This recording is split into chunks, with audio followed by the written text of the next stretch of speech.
First off, let's just peel the freaking Band-Aid off. This does not need to be 2 hours and 20 minutes long. Amen, brother. Wow. I have a man problem, and so when I'm watching this film, all I can do is compare it to Heat 101. It might as well have been Crime Screenwriting 101.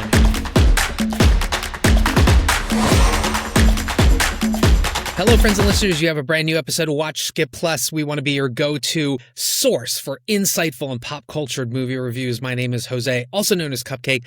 I'm joined by my co-host, Mike, also known as The Wildebeest. Mike, how are you doing this week? I'm doing okay. I made it through the post-Sundance early February sickness, like it happens right before Valentine's. Luckily, the wife and I did get out and had a great Valentine's dinner. We went to a new place. It was called Killa Nikkei. I don't know if it's Nikkei, if it's Nikkei or Nikki. I don't know. Japanese? It's like Peruvian Japanese blend. I've never had it before. Fusion. It's a fusion restaurant, but it's like been around for 100 years, right? It's not like some bougie American just came in and said, "Oh, I'm going to blend these together." It's wonderful. Like, Killa Nikkei. The menu features a blend of bold Peruvian flavors and Japanese elegance, with offerings including sushi, ceviche, and other fusion dishes. This sounds great. Yeah, well, it's great. And the sushi is not like what you are thinking. Like, we got this asavito roll or something. It was so tropical and Caribbean. And then we got this other steak that had like soaked in miso, but had all this like flavors of like Jamaica in it. It used to be this wonderful fish restaurant called Current. They were a great seafood restaurant in the downtown Salt Lake area, but we don't really do bonus reviews, but there you go. There's a bonus review. Well, let me tell you something. Valentine's. I'm looking at their Instagram, KILLANIKKEI, and the salmon tartare looks amazing. Yeah, I didn't try it, but next time we will. You got to go with it. When you're trying new things, you got to go with it. And speaking put it in your mouth. Speaking of trying new things and putting things in your mouth, what are we reviewing this week? We are reviewing Crime 101. Yes, Crime 101. So we did not review Wuthering Heights, the hungry sex monster, as the one film critic called the film. We are reviewing Crime 101. So just really quickly, this is from the novella by author Don Winslow, American novelist. He's written a ton of novels, all based around certain characters. So I think at least 3 of the characters he's created has like 3 books. He's probably best known for the Cartel trilogy, the City on Fire trilogy. That was his last book series before he retired in 2022 and then came back this year to put out crime stories. Very strange. Actually, after he retired, he and a gentleman named Shane Salerno actually took to Twitter, and they were very critical of the Trump administration, and they were posting these really slick, like, anti-Trump videos. In fact, Winslow was supposed to go on tour for The Final Score. That was the novel that was released this year, but he's received so many death threats from MAGA supporters and Trumpists that he had to cancel the public appearances. Winslow previously was an analyst for the Department of State, and then he worked as a private investigator. I mentioned Shane Salerno. Salerno, as you'll know, has written the Avatar sequels. He's also created Hawaii Five-0, but the 2 of them created the narrative for the video game Tom Clancy's Ghost Recon Wildlands, which is kind of interesting.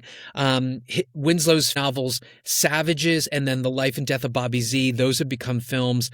There is a long gestating potential project for the Cartel trilogy. It has not gotten off the ground. For this particular film, Amazon won the bidding war for the rights, and they beat out Netflix. And then, curiously enough, Pedro Pascal was supposed to be in the Mark Ruffalo role, but he unfortunately had to do Fantastic Four, which I don't know. We'll get to it. I think it's a trade-off as to which was worse. Anyway, our director and screenwriter, so adapted from Winslow's novel, obviously, Bart Layton, English filmmaker, famous for his documentaries, which I know, Mike, you've seen at Sundance. So we're talking about the true crime documentary 2012's The Imposter, about a French man who claimed to be a missing Texas teen. Very strange. It won a BAFTA for outstanding debut, and then a fusion, if you will, much like the restaurant you ate at, American Animals in 2018. There is a Transylvania University apparently in Lexington, Kentucky, and this is about a bunch of young men who stole rare books and then tried to pawn them in a very stupid fashion. But this film features fictionalized versions of the people, but includes interviews with the actual original criminals and people involved in the investigations. What's your experience with Bart Layton? You said you've seen his films. Yeah, I did see The Imposter and American Animals. Imposter was at Sundance 2012, I believe. And both of them are very much like a mixed narrative using like, fictionalized reenactments and the restaging restaging and reenactments with like interviews and stuff, but very cinematic documentary style.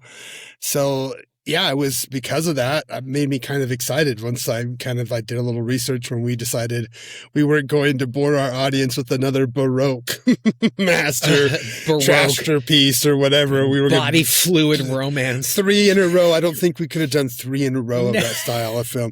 Maybe not. So I was excited for us to do this one because I'm familiar with his stuff, and it's definitely comes from that Sundance vibe. And it does remind me of like other films from Sundance, like Brooklyn's Finest. So definitely some similarities that I think we'll talk about. And how about Don Winslow? Are you familiar with any of Don Winslow's books? I love Savages, man. I think Savages is awesome. I've only seen the Bobby Z one. I believe that was at Sundance, but I don't think I caught it there. I think I caught it on DVD much after. Yeah. I don't remember liking it, honestly. Have you seen Savages, the movie, or read the book? Yeah, I'm not the book. I've only seen the film, and I love the film.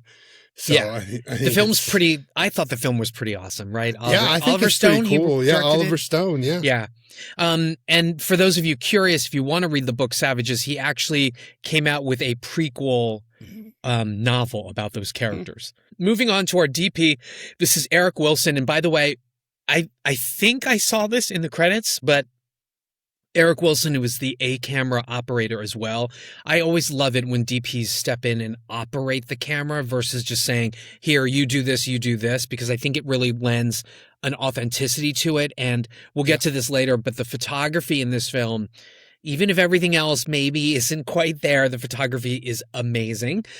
He's Norwegian. He studied at the London Film School in Covent Garden. Probably best known for shooting all of the Paddington films. I have yet to have the pleasure, but Troy loves all of those movies. But he is the DP of all those films. He also shot the heist film Masterminds, speaking of heists. And then the Robbie Williams CGI monkey biopic Better Man. Did you see that? I still haven't seen it. It just sounds a little too outre for my taste. Everybody I know who's seen it loves it, but Okay. Now he did work with Layton as the DP on The Imposter. This gentleman also cut his teeth on British television and miniseries. So curiously enough, on his resume, 2 direct-to-cable Pumpkinhead sequels. And then Louis Leterrier's Dark Crystal, The Age of Resistance, which I don't know if that was much of a success. I have no idea. Our music is by Blank Mass. Obviously, this is a pseudonym. It's the brainchild of British composer and producer Benjamin John Power. Now, here's the quote from Wikipedia. He specializes in dense, textural, electronic compositions that draw on drone, industrial, noise, and metal music. I don't know what any of that means, but it sounded good in the movie. He has released albums and EPs and remixed artists like Sigur Rós. He's also one half of the duo Fuck Buttons, folks. It's called Fuck Buttons. Yeah, I know. Okay, yeah, I know who they are. Yeah. Okay, what music is Fuck Buttons? It's like during the intense scenes in the movie, this motion kind of your hand electronic, is making me bam, crazy. bam, bam, bam, bam, bam. Yeah, I know what you think of. That's why you should be watching us. There's a band. They make a throbbing electronic kind of music. So remember that kind of electronic vibe that was like playing during some of the chase sequences. Building up tensions, very much like that. I love it. EDM. He's also done the scores for Apple TV's Calm with Horses, Ted K, Primes the Rig, and then recently She Rides Shotgun, which I actually plussed at one point. It's actually better than I had expected. So I'm going to breeze through the cast, and I think the best way to breeze through this cast is I had been calling this film Marvel Heat, but I think the best way to actually say this, and just ride with me, folks, because I'm going to take you through the fact that almost everybody in this cast, everyone, has been associated with a comic book, film, or TV adaptation. And I'm going to do it. Here we go. Chris Hemsworth, Thor himself. Hemsworth, by the way, I'm not so sure I'm sold on him as an actor. I've seen some things of his where he's good, and then I've seen things where he's really trying, and it's just not coming through. What do you think?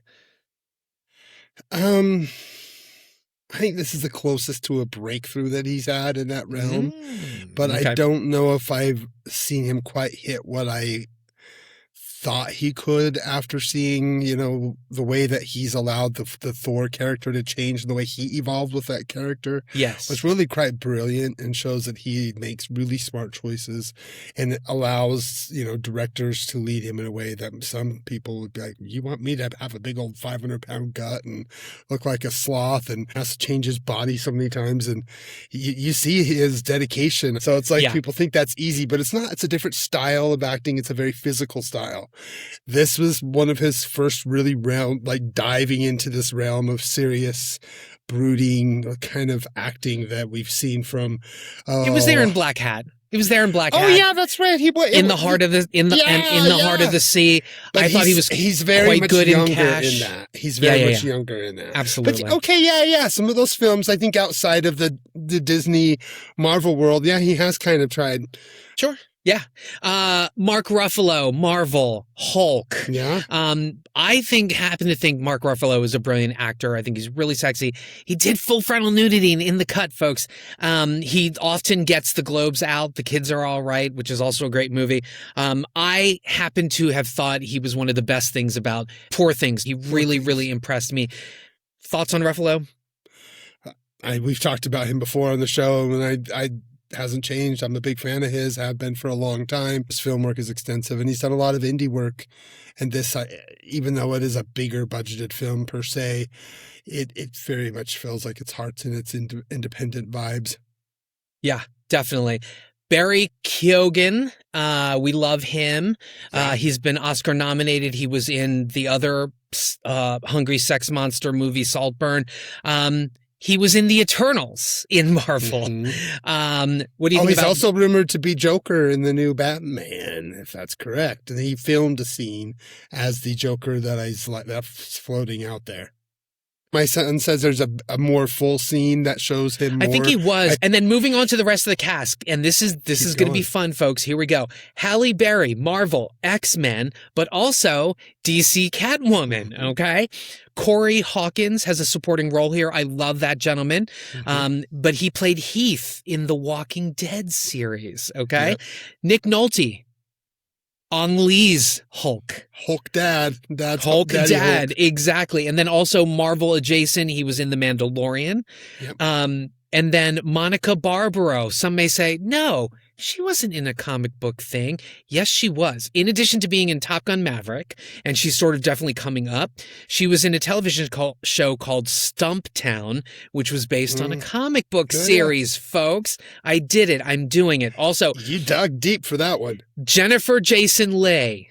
People are probably like, no way you're going to do it. No way you're going to do it. Well, She has done voice work in Disney's Hercules series, the Superman animated series, Todd McFarlane's Spawn, and she was in Road to Perdition, which was based on a DC comic graphic novel. Y'all didn't know that, did you?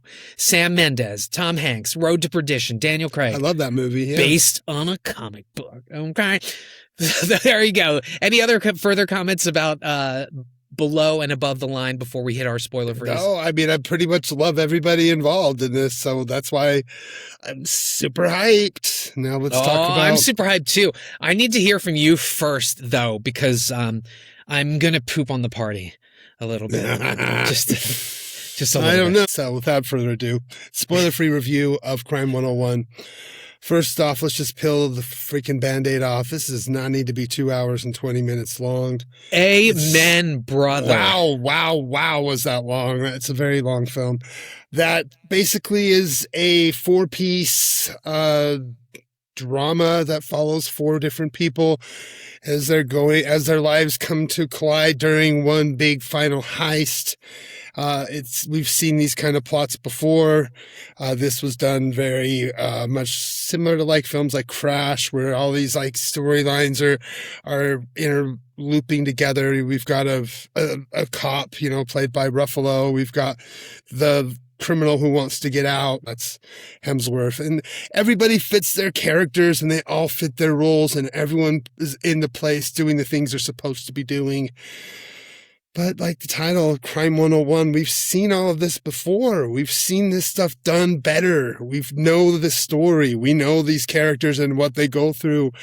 And unfortunately, as much as I like most of this cast, a lot of it's miscast here. Like Hemsworth is miscast.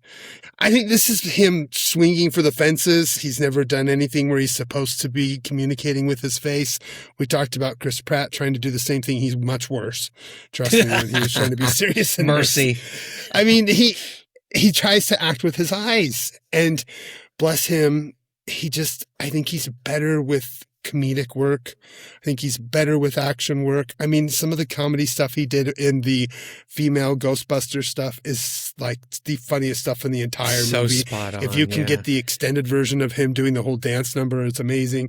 He's really good at comedy. He's really good at action. He's much better with his physical body, though he's miscast here.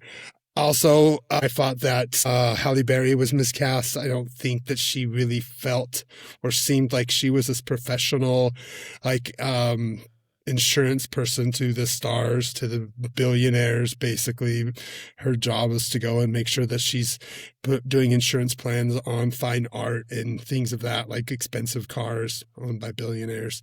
She just never seemed like she was rich enough. Make that greedy, racist billionaire. Which is sad because she can.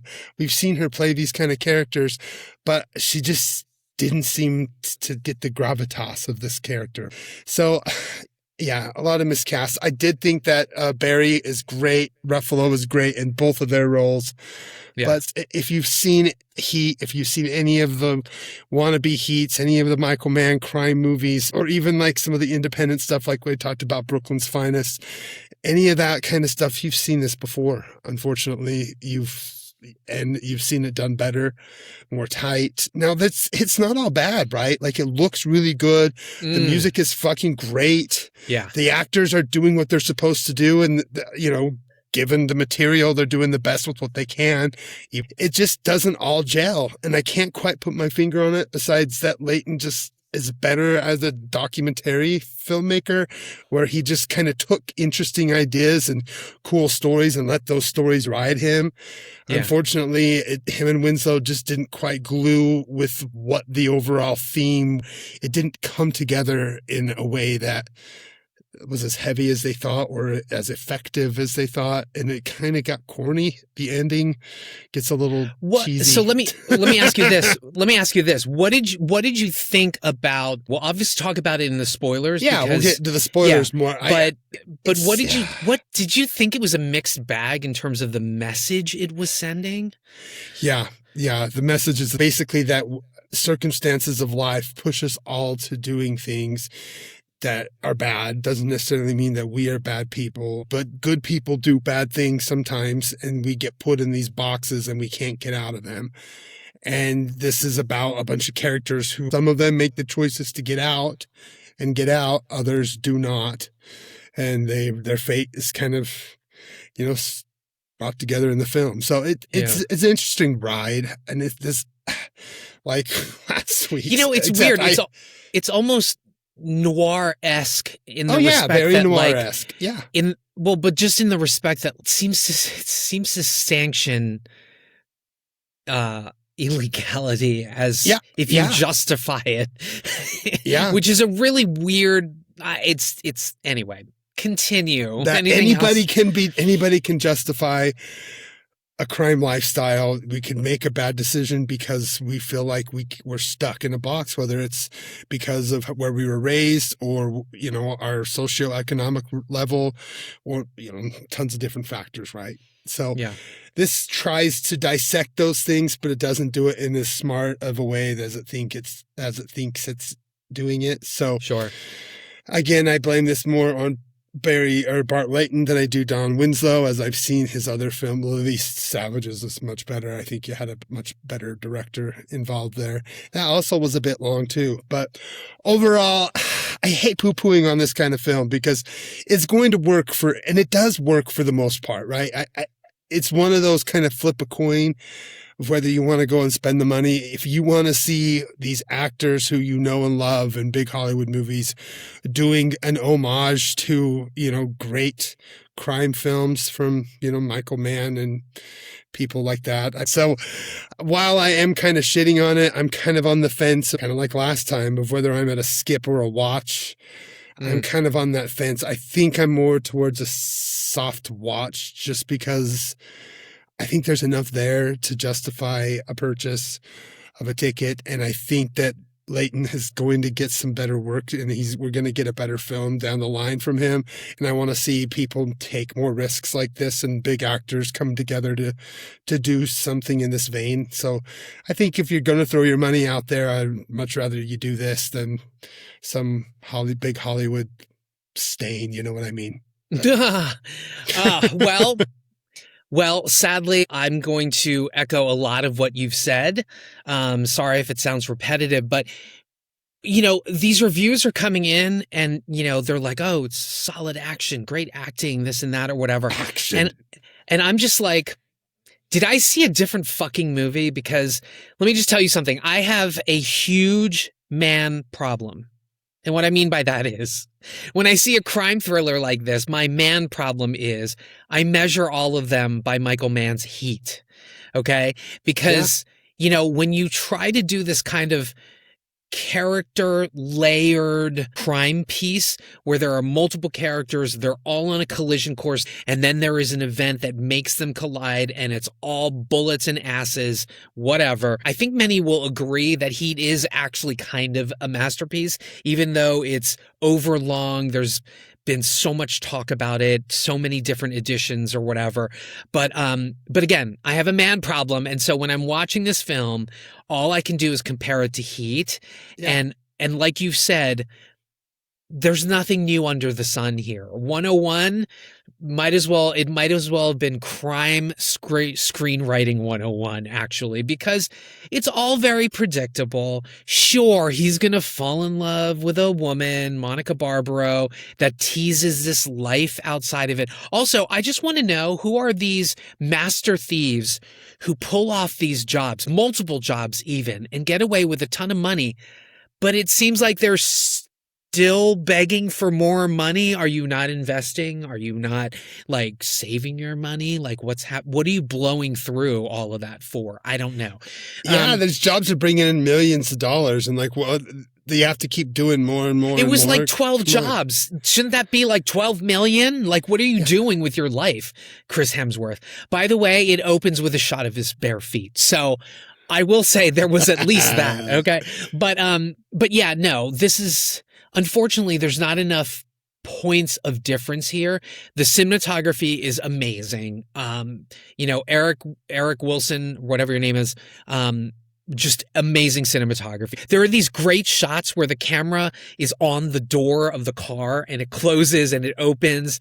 I love those shots, and just all of the great angles. It's so good. And but the drones, the flipping drone shots, those are freaking really cool. And they're done in such a way with the music that it adds to the tension. Although, can I just tell you, if a movie opens with an upside down shot of the city, it's already going to give me pause, because I think that's an overused effect, right? Oh, yeah. It's like, oh, his world is upside down. Come take a look at us. And then in the middle of the film, it turns upside down. Oh, things are going to go wrong. Can we just not use the upside down shit anymore? I'm like really fucking sick of it. And so, like you also mentioned, the problem is Hemsworth, you can see him trying. Like, I think if you look hard enough, folks, you will see the smoke coming out of his brains. But it's not working. He is a beautiful, beautiful man to look at. And those are some great arches, folks. Okay. But he just can't bring the emotion. This is like early Brad Pitt, before Brad started to relax. And, listen, I don't really like F1, but he's good in F1. Okay. But Hemsworth, unfortunately, I think he's limited. He showed promise in Black Hat. He showed promise. There's a little scene film called Cash.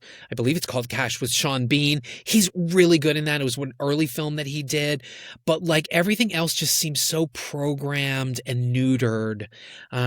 So I don't know. I want Chris to do better, but you could really see him struggling here, and it wasn't happening. You are right about Halle Berry. I think she brings the thunder. I loved her character. I thought it was great. I loved that social commentary about what's happening to her with the job. She's supposed to make partner. They keep stringing her along because it's LA. LA just wants hot women, and then the old boys club. Like, I get it. But literally, there are 2 standout dramatic scenes for her, and that's all the script gives her. And it's bad. Ruffalo, he's okay, but we've seen this tired, dirty cop obsessed shtick before. You know what I mean?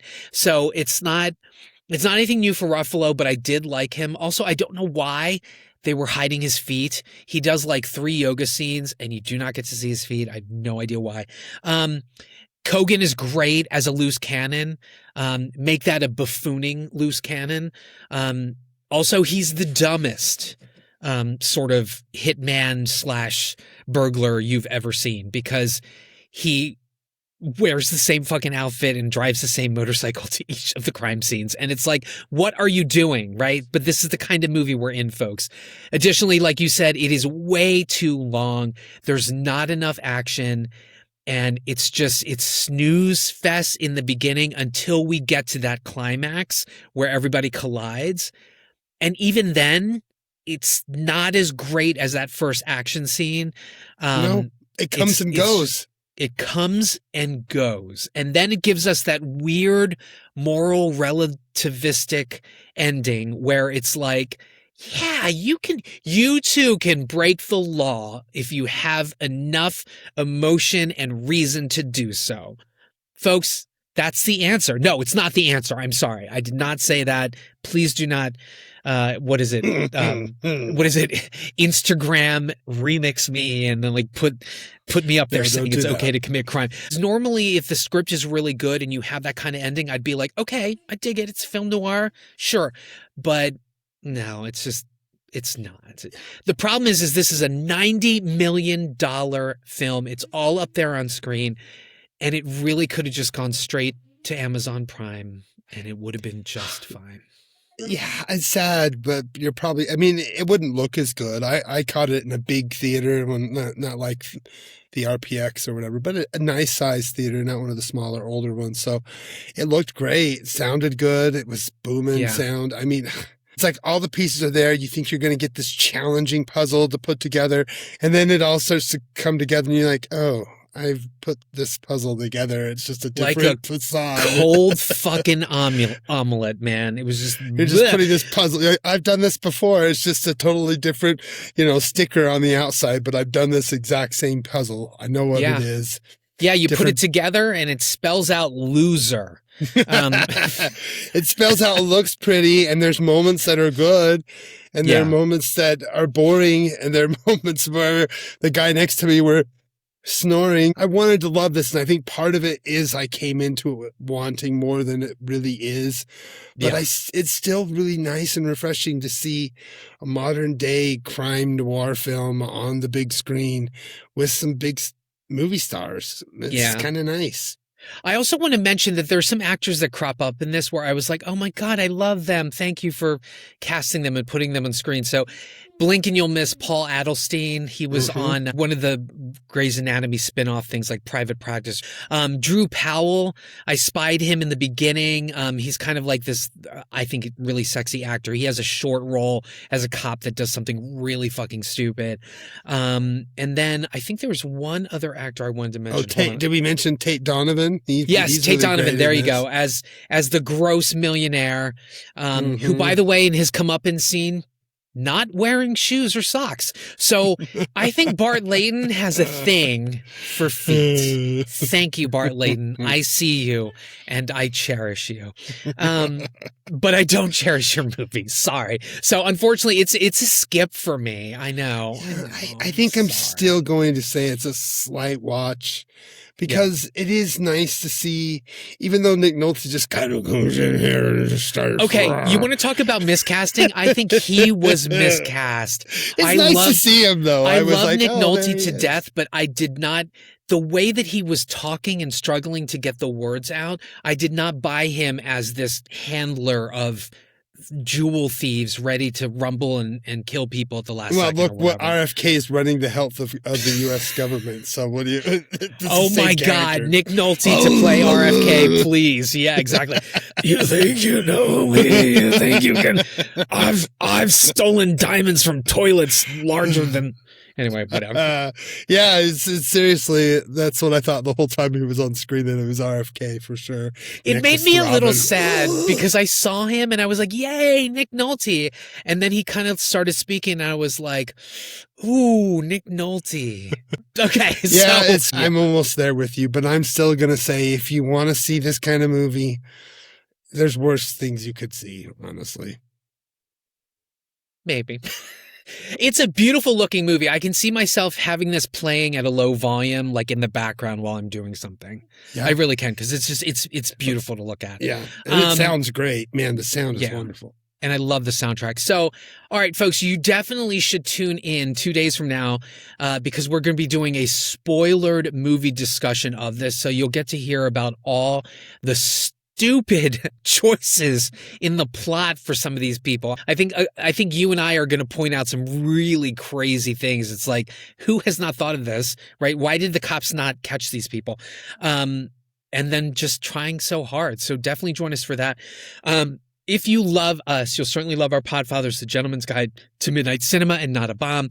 Also, the OG's Night of the Living podcast, Wild Dream Podcast, Death by DVD, Raiders of the Podcast, Backlook Cinema Podcast with Zoe, our YouTube brothers, the Two Johns, and now for something a little bit different, I actually guested on their 100th episode, okay? And we reviewed Cinema Paradiso. What a great film. Although I had a weird reaction to it, seeing it for the first time since 1989 when I was fucking 16. Okay. All right. Also, you'd love Caliber 9 from Outer Space, Feminine Critique, Talk Without Rhythm with Garo. Mike, parting thoughts other than Crime 101 is a not one and done.